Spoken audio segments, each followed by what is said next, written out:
வணக்கம். இன்றைக்கி நம்ம ஸ்வீட் வைப்ஸில் என்ன பார்க்க போகிறோன்னா புளி இஞ்சி பண்ண போகிறோம். இதுக்கு நான் இதில் என்னென்ன எடுத்து வச்சுருக்கேன்னா, ஃபஸ்ட்டு நம்ம ட்ரை ரோஸ்ட் பண்ண போகிறோம்.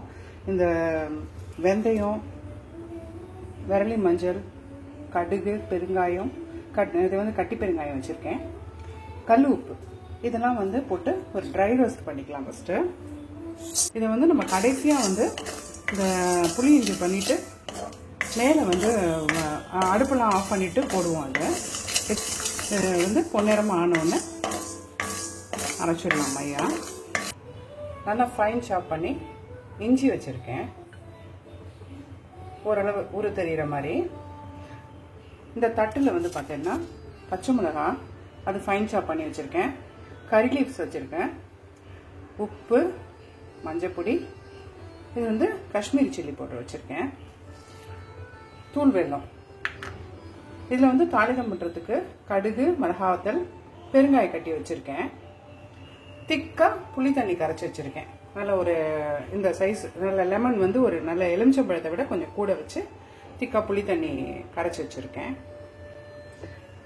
இதை முதல்ல ட்ரை ரோஸ்ட் பண்ணிவிட்டு மையை அரைச்சி விடலாம். கடுகு பொரிஞ்சுருக்கு, இந்த வெந்தயமும் பொன்னிறமாக ஆயின்ட்டுருக்கு. இது மனம் நல்லாயிருக்கும், வறுபடும் போதே அந்த வெந்தயத்தோட மனம் ஜோராக இருக்கும்.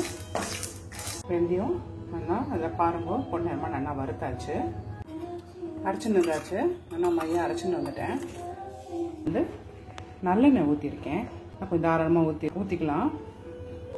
இதை இந்த கடுகு, மிளகாய் வத்தல், பெருங்காயம் இதை போட்டுக்க போகிறேன். எண்ணெய் சுட்ட உடனே எண்ணெய் சுட்டு எடுத்து கடுகுலாம் நல்லா வெடிக்கணும். அதுக்கு மெயினாக இப்போ நான் போட்டுக்கலாம் கடுகு, மிளகாத்தல், பெருங்காயம்லாம்.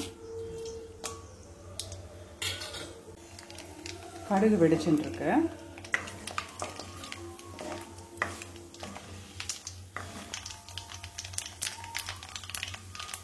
பச்சை மிளகாய், கருவேப்பிலை, மஞ்சள் பொடி, உப்பு போட்டிருக்கேன். இதை போட்டுடலாம். நம்ம அரைக்கிற அந்த இதுலேயும் போட்டிருக்கேன், இதுலேயும் நான் உப்பு போட்டிருக்கேன். ஆனால் நிதானமாக போட்டுக்கணும்.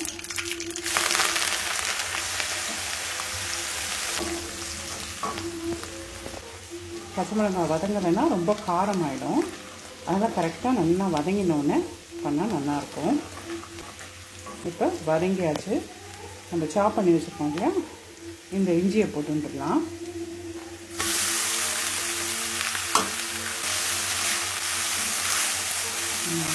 நல்லா கொஞ்சம் வதங்கட்டும். இந்த கலகலப்பு போனதுக்கப்புறம் இந்த காஷ்மீரி சில்லி பவுடர் எடுத்து வச்சுருக்கேன், அதை போட்டு ஒரு வதக்கிட்டு புளி தண்ணி கொட்டிடலாம். இது நல்லா வதங்கணும், இதுதான் இதுக்கு மெயினு. இன்னும் கொஞ்சம் வதங்கட்டும். நல்லா இன்னும் 2 செகண்ட் நல்லா வதங்கட்டும். காஷ்மீரி சில்லி பவுடர் போட்டுடுறேன், பூண்டு ஒரு வதக்கலாம்.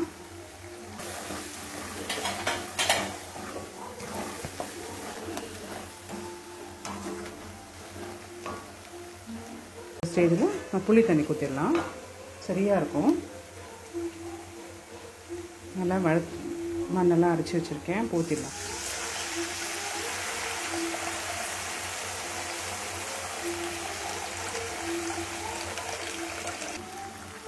ஒரு கொதி வந்த உடனே வெல்லம் சேர்த்துக்கலாம். ஒரு கொதி வரட்டும்.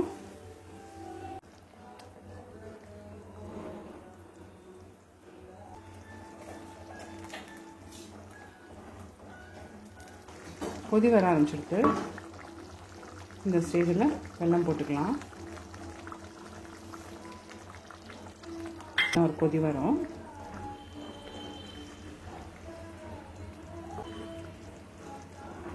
நல்லா திக்காயிண்டு மேலே எண்ணெய் எல்லாம் கோத்துட்டு வரும். அந்த ஸ்டேஜ் வரும்போது அப்போ நம்ம அடுப்பு ஆஃப் பண்ணிடலாம்.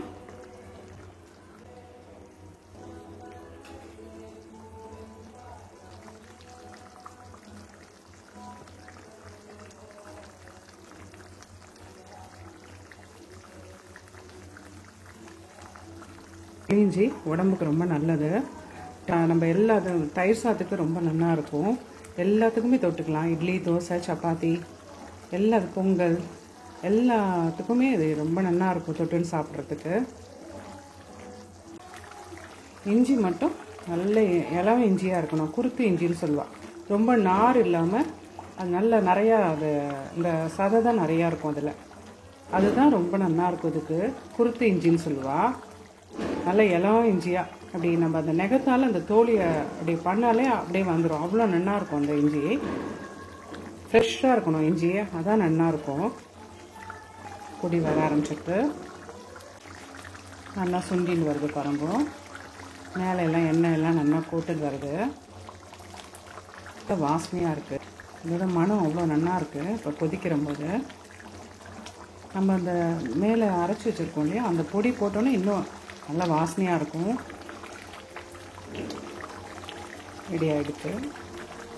இப்போ ஆறிட்டுன்னா இன்னும் கொஞ்சம் எருகும், வெல்லம் போட்டிருக்கோம் இல்லையா, ஆறினா கொஞ்சம் எருகும்.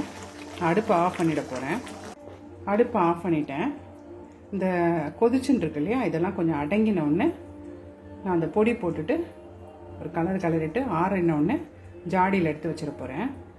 இதெல்லாம் போட போகிறதில்ல, ஒரு 2 ஸ்பூன் நான் போட்டுக்க போகிறேன். இதுலேயும் உப்பு போட்டிருக்கேன், நான் அளவாக உப்பு போட்டிருக்கேன். அதனால் கல் உப்பு வந்து சூப்பராக இருக்கும் இதில் போட்டால், அதனால் வந்து கல் உப்பு போட்டு அரைச்சிருக்கேன்.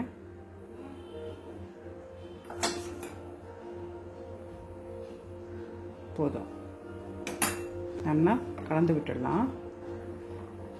இந்த அடுப்பு ஆஃப் பண்ணிட்டு தான் இந்த கொதி அடங்கினதுக்கப்புறம் தான் போடணும். அது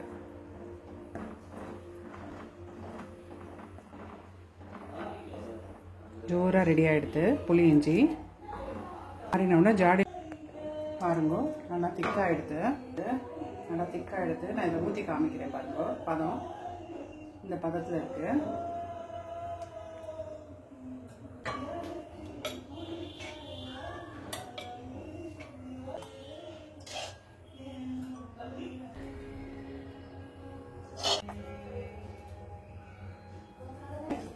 எண்ணெய் கசிஞ்சிக்கும்.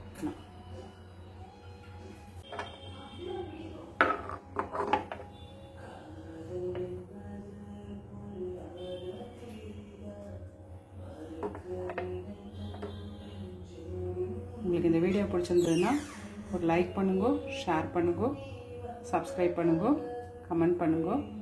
நன்றி, வணக்கம்.